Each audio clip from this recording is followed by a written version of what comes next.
And welcome back to another episode of Pack Sports Zone. I'm your host, Peter Pac-Man Clark. And we are back for another week of great sports talk in the New York tri-state area. We'll be talking a lot, obviously, of the Jets, Giants, and a little bit of the Brooklyn Nets and that soap drama that's going on over there, the New York Knicks and what seems to be breaking down there. And we'll give a quick preview on tonight's Game 5 in the World Series, as well as some other little things going around. We got a good NFL game going on today. Well, not a good game, but almost any game you see with the NFL seems to be okay, or at least will get ratings. But we'll get to that in a little bit later. But let's start off with the New York Giants. The New York Giants last week went into Seattle, lost that game in Seattle, only game, as I said last week, with two teams over 500.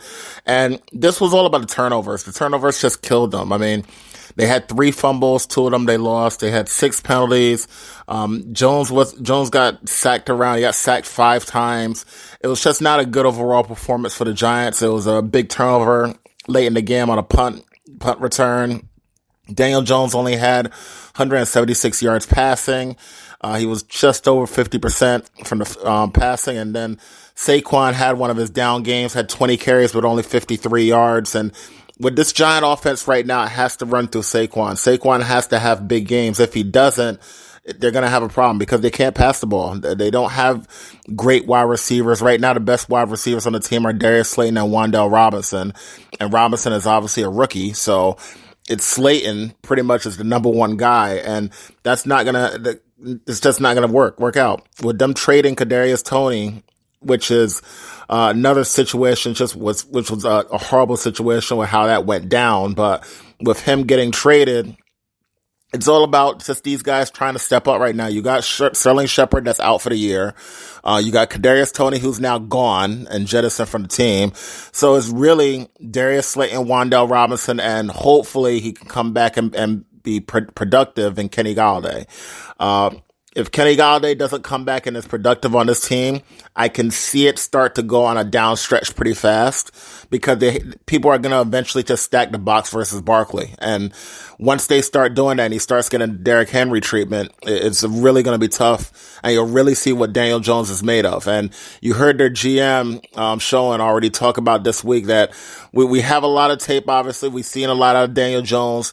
We'll be able to make a decision on him probably in the next few weeks. So he's got about a month, in my opinion, for they make a decision. And I still think they're going to replace him. There are at least some Giants fans that now think maybe they can re-sign him to like a smaller deal. Most quarterbacks now are making in a range of around 30 million. Even the bad ones are around 20 million. So I don't know if you can re-sign him to a 20 million. I don't know if it's worth it or not, or if you should just find a way to trade up in the draft. But if it's me, I personally have to move on from Daniel Jones, but we'll see what happens.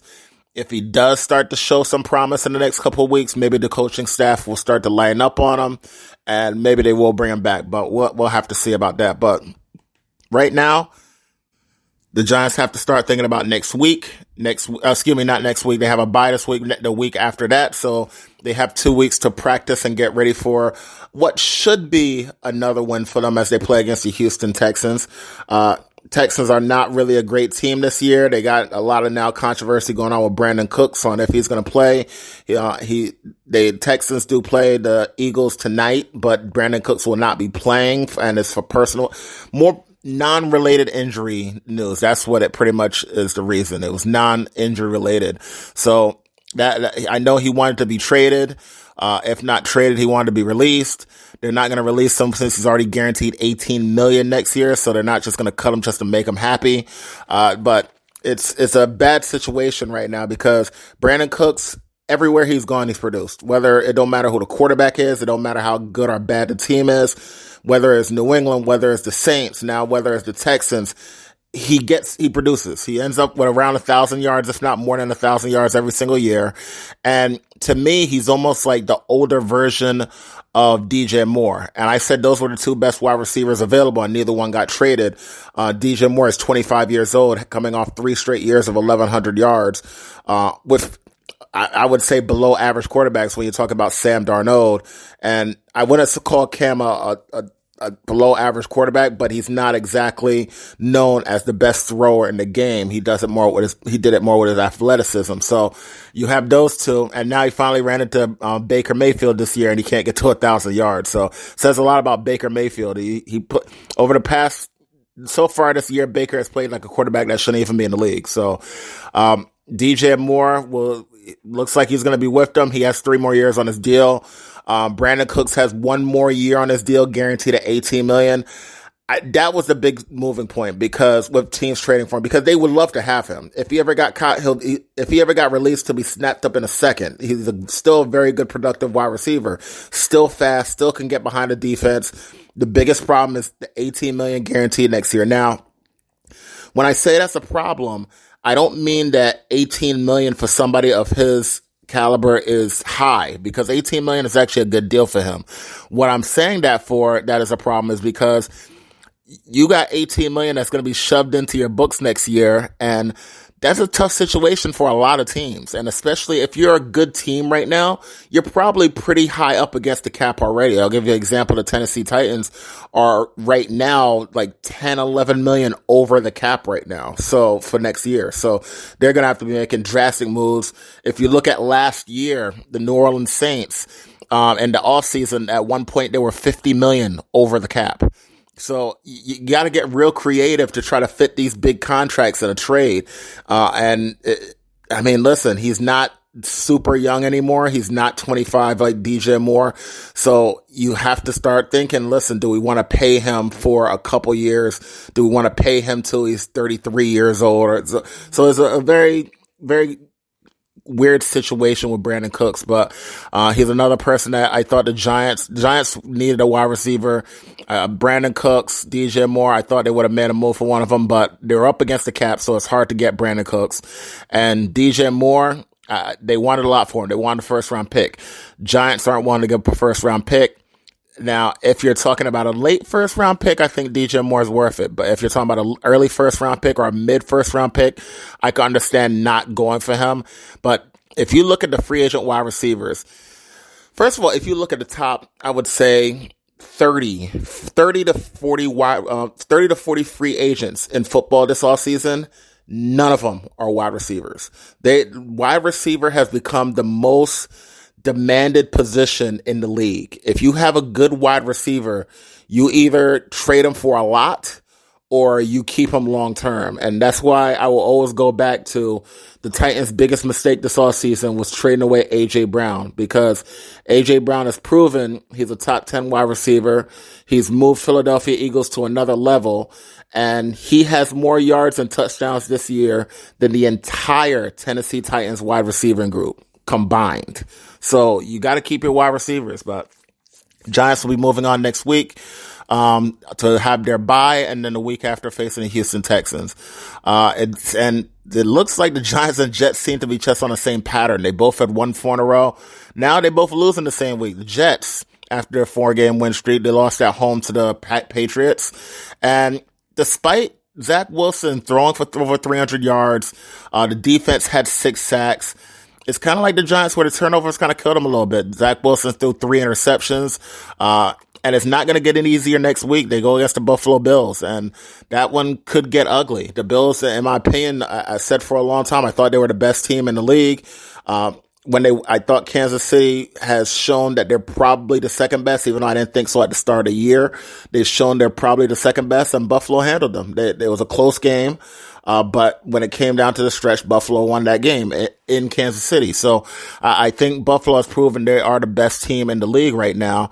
And the only team that they've only been rocked a little bit, but Baltimore actually had them on the ropes, and they found a way to come back and win that game, as Baltimore has had trouble keeping leads. But the Jets right now, I think they've played a little bit over their heads. I don't know if they'll be able to keep it up, but I also said that the big part of them playing the way they played before, when they were playing well, was Breece Hall.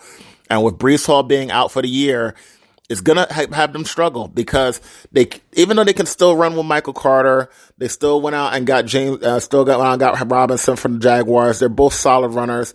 they're not of the same ilk as Breece Hall. He's a dynamic runner. And without that dynamic runner, you don't have to bring that extra man down, that safety a little bit closer to the box. You can play the pass and you can also make Zach Wilson try to pass the ball more. And even though he is passing more last week, he threw for more yards. He also made a lot more interceptions, a lot more mistakes. So it's that situation. You know what? If you're going to throw for 300 yards, that's fine, because if you're going to give us 2 or 3 interceptions, we'll take that trade-off. So that's what they're going to do to the Jets the rest of the year. It's a copycat league, and teams are going to see what the Pats did last week and say, you know what? They don't have that dynamic runner that's going to beat us by himself and get 150, 200 total yards against us like Breece was doing the past couple of weeks before getting hurt. So we're going to see if Wilson can beat us. And even though he may have his moments and throw for 300 yards, he's not going to win the game for them. He's going to lose it for them. So that's going to be a tough game for them against the Buffalo Bills. Moving on to the Tennessee Titans. They did win their 5th in a row. They beat the Houston Texans 17-10 on the back of Derrick Henry and 219 yards and 2 touchdowns.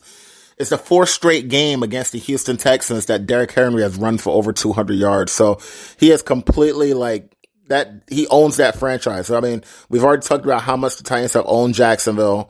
We've talked about how the owner of the Indianapolis Colts pretty much wants their organization to be like the Titans, so he hates every time he loses to the Titans.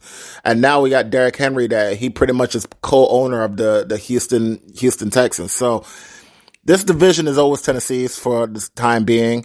I will start saying that, and the trade deadline did help them out with Jacksonville Jaguars, getting Calvin Ridley. As soon as that he does come back and he was as good as he was when he left a year ago, that team is probably the next team up in the future. Indianapolis is going to have a few more years to reload, and Texans still don't know where they're going right now. Jacksonville, between Trevor Lawrence and now you have Calvin Ridley and Christian Kirk on the outside. You know, they get 1, maybe 2 more offensive linemen to make sure they protect the pocket for Trevor Lawrence. You got ETN, who's now proven that he's the stud that I said he was going to be.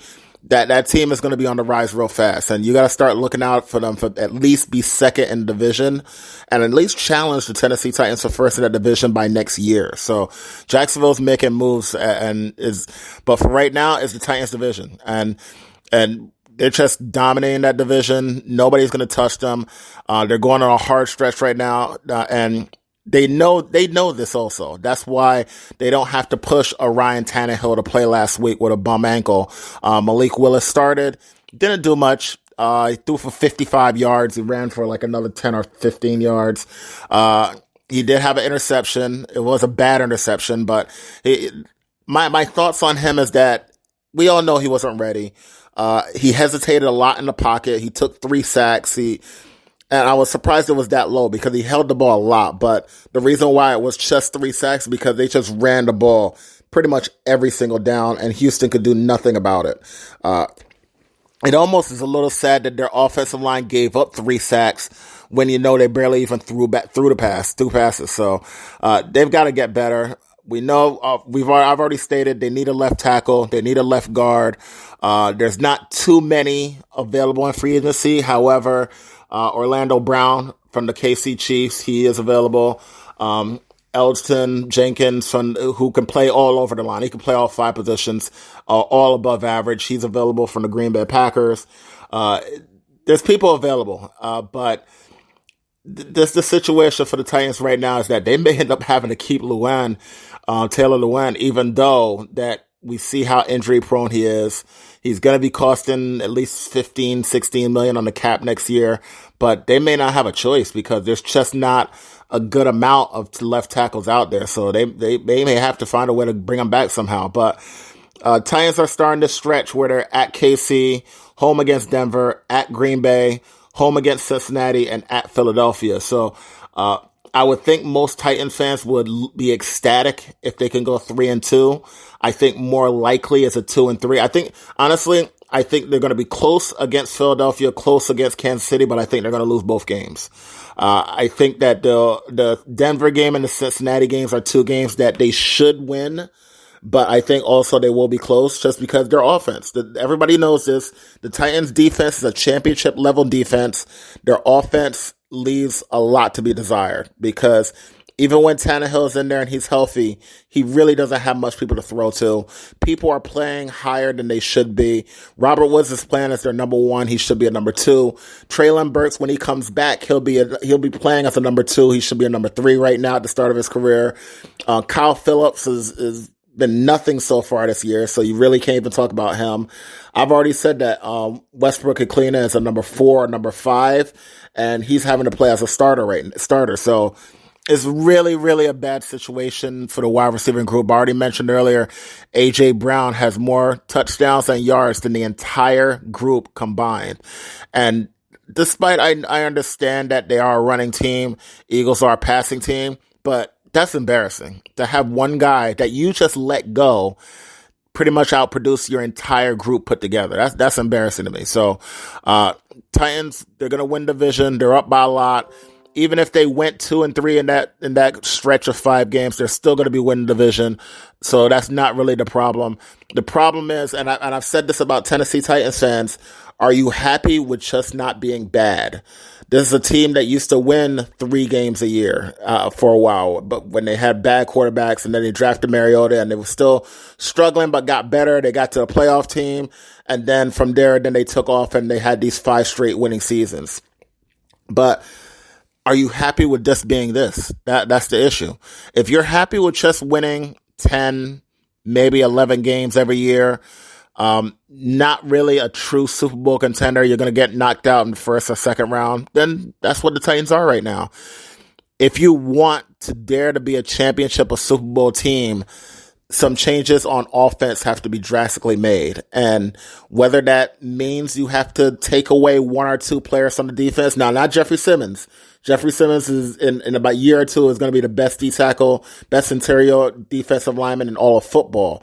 As the day that Aaron Donald retires, Jeffrey Simmons is the next one. So that's one guy you can't let go. And I'll tell you this, and there's already a little bit of talk and chatter. They had the interview with The Athletic and everything.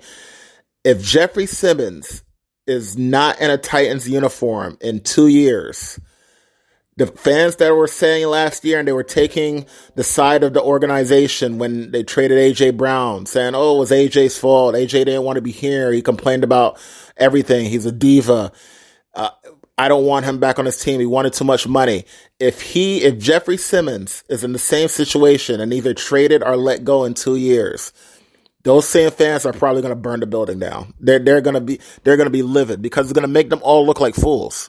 You can't let what, in my opinion, your best future asset on offense and your best future asset on defense both leave in a 2 to 3 year span. A.J. Brown, Derrick Henry, you could say center of the offense, best player on offense, you could say all that you want. But in terms of the future, you can't have a long-term future with a running back. Their career lifespan is too short. Derrick Henry is getting 350 touches a year. He's going to wear down at some point. I personally do not want to give him an extension. I want to see him play out this year. I want to see him play out next year. And thank you. That's it. Because it's good if they re-sign him to another 3-year deal, 4-year deal, it's going to end up hurting him in the long run. It's going to be similar to Todd Gurley. That's what it's going to be like. What they need to do is they have to try to find a way to get a number 1 wide receiver and start to modernize the offense, start to move it towards that, because that's what the NFL is. I can understand you trying to go a different way. You're trying to run the ball. That's how you want to play, but it's not going to work to win a Super Bowl. You go back and look at all the teams that have won Super Bowls over the last 20 years, and you can even go back 25 years than that. How many of those quarterbacks did not have how many of those teams did not have a top 10 quarterback? You'll find maybe 2. They'll talk about Trent Dilfer. Trent Dilfer is the one who always gets brought up, but other than Trent Dilfer, like I said, you maybe find one other one in the last 20, 25 years. You have to have a top 10 quarterback. Ryan Tannehill is not a top 10 quarterback. The reason why you need a top 10 quarterback is because you're not going to have the perfect offense. And a top 10 quarterback can make up for what you lack, whether you're missing an offensive lineman, whether one of your wide receivers is down. A top 10 quarterback can make up for that. If you want to win with a Trent Dilfer, you want to win with a Ryan Tannehill, you want to win with possibly Derek Carr or one of those guys, Kirk Cousins, you need the rest of the offense to pretty much be perfect around them. You need 3 to 4 weapons. You need 4 to 5 good offensive linemen. You need a clean pocket. That's what you need if you want to win with a Ryan Tannehill, with a Kirk Cousins, with Derek Carr. That's what you need with them. If you got a top 10 quarterback, if you have a Aaron Rodgers, if you have a Dak Prescott, if you have one of, right now, Jalen Hurts, if you have one of those guys, you can have one offensive lineman out hurt. You can have one of your wide receivers down because they're going to find a way to make up for it. It's very hard to win when you don't have that quarterback. And I don't think Ryan Tannehill is that quarterback. Now, he may have to stay another year. He has one more year left on his deal. I don't think they will keep him at the $37 million, but they may restructure it where they add a couple years to the end. It lowers the amount he's working for this year to like 17 million or something around that instead of 37. But they got to find some way to transition from Derrick Henry because it's not. Last year was their year. If they couldn't win it last year, where everything was in place, Luan was actually healthy and playing left tackle. You had Derrick Henry come back for the playoff game. A.J. Brown went nuts in the playoff game. You had 9 sacks on defense, and you still lose to a team that doesn't have any good offensive linemen. The Bengals arguably have 0 good offensive linemen, and you lost to that team in the playoff spot at home in the second round, 1 game away from hosting the AFC Championship game. If you can't win that game, your Super Bowl window is closed shut. The Titans are not going to win the Super Bowl this year, and I think they know that. And I think that's why they didn't make any trades at the deadline. So, moving on now just to talk quickly about the game tonight. As I mentioned earlier, you got the Philadelphia Eagles playing against the Houston Texans. I think the Eagles are going to win this game by probably at least 20. I mean, the spread right now is 14, so I definitely would take the Eagles. Only way that doesn't happen is if somebody gets hurt during the game, but I don't see any way that the Eagles don't romp big time in the game tonight. I would expect a big game out of Miles Sanders. AJ, I'm not sure because Texans do play against the pass well, but they're horrible against the run. And we saw that last week. So I think Miles Sanders could have a big game. I think Jalen Hurts may get in there for a touchdown. And since they cover the outside, okay, I think they may try to maybe throw it to Dallas Goedert for a touchdown, so you may see him score. But Eagles run rampant tonight, and I think they dominate that win. Moving on to basketball, as we still got about 20 minutes to go on the show. Listen, the New York Knicks, 3-4. They lost 3 in a row. The scoring is down from what I mentioned last week. They went from 123 a game to 115 a game. They're still shooting bad from 3-point range. Everybody right now is getting on Julius Randle, and it's because over the last 4 games, he's only averaging 15 points, 8 rebounds. He's shooting 35% from the field.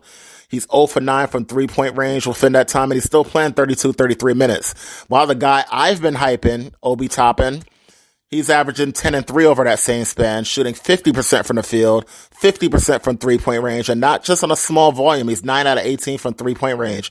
And he's only playing 15 minutes a game, 15, 16 minutes a game. So, like I said, if you expand on those minutes a game and he's playing 25, 30 minutes, he may be the guy who's averaging 18 and 8 and shooting on a much better percentage, opening the floor better because he can shoot from 3. It's a better fit. I don't know what's taking the Knicks so long to try to find a way to ship Randle out of town. They should have did it off season a year ago. Then they definitely should have did it before the trade deadline last year. And then they're probably too late to even do it this past off season. And he's still on the roster. And he has so many years left on this deal where he's making 27, 28 million. And he has like 3 more years left on his deal. I don't know what you're going to do with him, but you got to clear his money. You got to clear Evan Fournier's money. You got to clear Derrick Rose's money. But Derrick Rose's money is not as crazy to clear because after this year, they have a club option. They could just not pick it up, and that takes off his $15 million. But Evan Fournier making his money, and and Julius Randle making his $27 million. It's just taking away a big chunk of what you can do with this team, because you got your center in Mitchell Robinson. If Obi Toppin is playing power forward and you got RJ Barrett at one wings position, you went out there and got your point guard in Brunson. Get your small forward who can shoot threes, because you need somebody to open up the court. That's what you're missing. Randall shouldn't be out there shooting threes because he can't shoot threes. He's a guy who's from about 15 feet in, he'll score buckets. But he was somebody that was imperative to the team 3 years ago. He's not anymore. RJ Barrett has stepped up to be a leader and be a scorer. Obi Toppin can be a big-time scorer. You went and got a point guard who can score. You don't need Randall to just be the scorer anymore. You need that to be a secondary position. And I think he can't handle a secondary position right now with how they've treated him for the past couple of years. You got to ship him out of there. I think that's going to be the only situation for them. But they got a stretch now coming up where 3 of the next 4 is on the road. They're starting in Philly and tomorrow. Philly has been up and down. That's a game where you're gonna hear a lot more about Julius Randle if he doesn't step up and play better that game. But now it's time to talk about the soap opera. I don't know what a name for them. The days of the Brooklyn Nets. That's what it'd be. 2-6 this year. They've lost 5 of their last 6. Their only win was a back-to-back against Indianapolis. They won the second part of the back-to-back, where both games were actually at home. So they played a lot of home games so far this year. They're still not shooting well, so that's not going good, especially when you still have two of the best shooters in the league, and Joe Harris and Seth Curry, who just came back for one game. He only played a couple minutes. And then you got a great shooter in Kevin Durant. Kyrie Irving can shoot 3. So you got all these shooters, but nobody's shooting well. And the big news, this week, obviously, I'm going to leave the off the court stuff for Kyrie for another time for other people to talk about that. But Steve Nash was let go this week. And talking to my friend, the Knicks fan, about it, he had a theory that the Nets, who did not want Nash as their coach, we already talked about Durant wanting him fired to come back, and the owner took Nash's side. So he said, you got to come back anyway. So there was a theory that the Nets have played bad on purpose to get Steve Nash fired. Now, we're going to find that out in the next couple of weeks, because depending on who they bring in as a coach, it may be Udoka from the Boston Celtics, but no matter who they bring in as head coach, if we see them start playing better over the next 2-3 weeks, then maybe there was something to that. Maybe they just didn't want Nash as their coach, and they kind of teamed up to revolt against it. But if they continue how bad they are, there's going to be a lot of changes. And I'll tell you what, if you want to break a team down, now, I don't know anything about their contracts. I don't know anything about no trade clauses or anything like that, but they've got three players that are actually tradable guys, but may not be tradable. Kevin Durant, I'm assuming he has a no trade clause, but he would probably open it up to the right team. Kyrie Irving, I don't think he has a no trade clause. He can be traded, and if you're willing to take his baggage, he's a very good player. And then obviously there's Ben Simmons. So Ben Simmons, it's tough to even talk about Ben Simmons, because Ben Simmons is a talented guy. You don't have to be a shooter to make an impact in the NBA. You go back to Jason Kidd when he was first coming to the league. Great passer, had vision like nobody else, but he couldn't shoot. Then he learned to shoot threes, and that opened him up a little bit. But he was still a game changer without shooting. You look at Rajon Rondo. Rajon Rondo can't shoot at all, but he was a game changer. He played good defense. He got around 10 assists a game, if not more. He played, and he get steals and start fast breaks. He was involved in the game. He crashed the boards, and for a guy his size, he was a really, really good rebounder. Ben Simmons is 6'10", 230, 240 pounds, and he's getting like 6 rebounds a game, 6 or 7 rebounds a game. If you're not going to shoot, you need to dedicate yourself to other parts of the game. You need to be able to get 10 assists, 10 rebounds, and go from there. If you don't shoot, that's fine, but you got to be able to at least make an impact in other parts of the game. Because right now he's averaging 6.7 assists, 7 rebounds, shooting 44% from the field. And listen, they're going to have a tough stretch, because of the next 12 games, 10 of them are on the road, including the next 3. They start off with going against the Wizards tomorrow in a winnable game, but just as we thought they had winnable games, they got up early on the Chicago Bulls their last game, and then they blew that game in the fourth quarter. Zach LaVine went nuts in the fourth quarter and had 20 points to come back and win that game. They're just not playing well. We'll see if that changes now that they have gotten rid of Steve Nash. But it's all going to come down to what I said, Ben Simmons. Ben Simmons, who didn't play against the Bulls. If Ben Simmons doesn't play well, this team is going to struggle because you have guys in there that it's Kevin Durant, it's Kyrie Irving, and then it's pretty much a bunch of bench players. That's ironically what it is. Ben Simmons has to play well for the team to play well, or it has to be the Kevin Durant show, and Kevin Durant can't do that every single night. He's not 25 anymore. So we'll see what happens as the year goes along. We'll obviously talk about it every week and see how close they get to being a contender in the East. Before we head out of here, we just obviously got to talk about the World Series. The series is tied at 2. Last night, the Astros threw a combined no-hitter, the first ever one in playoff history. It was the third time that there was in a playoff history that there was a no-hitter. Second time in the World Series history. Roy Halladay did it in 2010 as a Philadelphia Philly. Against the Cincinnati Reds, who were ironically coached by Dusty Baker. And also before that, obviously everybody knows about the Don Larson perfect game in 56, on the Yankees against the Brooklyn Dodgers at the time. So third time in playoff history, we have a no-hitter. Second time in World Series history, there's a no-hitter going along with that Don Larson. And tonight, you're going to have a must-win game for the Philadelphia Phillies because obviously if you go down 3-2, you're going back to Houston for 2 more games. It's probably over in my opinion. So Phillies have to win tonight. And then if the Phillies win tonight and it's 3-2 Philadelphia going back to Houston, now we got a series. Now we're trying to win 1 game on the road to win the World Series. Well, I think whoever wins that game 6, I think if Houston wins that game 6, I got to give them the advantage for game 7. So Philly's going to be the underdog until they win it. That's pretty much what it's going to be. Philadelphia has to win it to get some respect here in terms of people picking them, because until they win it all, people are still going to think Houston. I think Houston's been the better team all year, and people are going to pick Houston. So it's just something that they're just going to have to deal with. But with that said, we got great weekend of football. We'll get to see the Titans versus the Kansas City Chiefs late on Sunday night on NBC. As I said, the Giants have the week off. Jets, they'll be out there against Buffalo. We don't know how close that game's going to be, but they'll have that game. Tomorrow night, because we always know Thursday night is always a 2 TNT games. So tomorrow night, we'll see the Nets and the Knicks get back on the court. Nets going against the Wizards. Knicks going against Philadelphia. And obviously the World Series game tonight.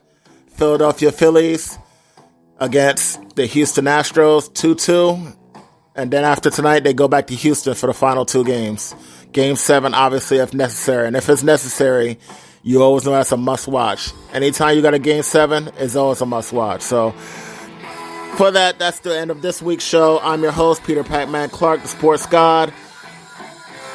I'll catch you guys next week on Pac Sports Zone. Enjoy your weekend, folks.